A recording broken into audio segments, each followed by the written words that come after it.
ভারতবর্ষে বাবরি মসজিদ হবে না। মসজিদ নিয়ে কেউ করতে পারে। আর রাম মন্দির 550 বছর আন্দোলন করে রাম মন্দির হয়েছে।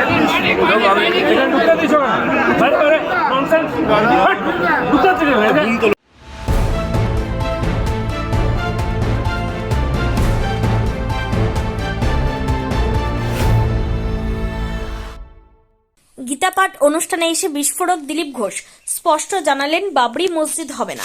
ভারতবর্ষে বাবরি মসজিদ হবে না। মসজিদ নিয়ে কেউ করতে পারে। আর রাম মন্দির 550 বছর আন্দোলন করে রাম মন্দির হয়েছে।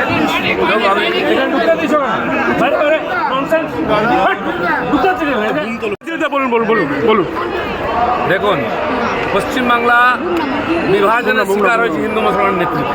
হিন্দু সমাজ সংগঠিত ছিল না, তাই বিভাজনের বলি হয়েছি আমরা। লক্ষ লক্ষ মানুষ এখনো দাস জীবন যাপন করছে।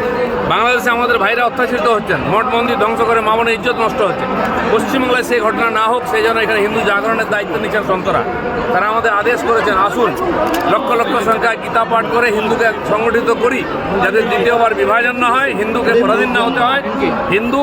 হিন্দু রাষ্ট্র ভারতবর্ষে মাথা উঁচু করে বাঁচবে এখানে, যেখানে 10 বার ভগবান জন্মেছেন। শ্রীকৃষ্ণের গীতার খোঁজ এখানে চলবে। গীতা পাঠের আয়োজন। তৃণমূল বলতে রাজনীতি করছে এটা নিয়ে। তোদের করতে না কে বলেছে? কর, দম থাকলে আমরা করব। রাম মন্দির করে এটাও করবো। Bureau report, bengaltv.in।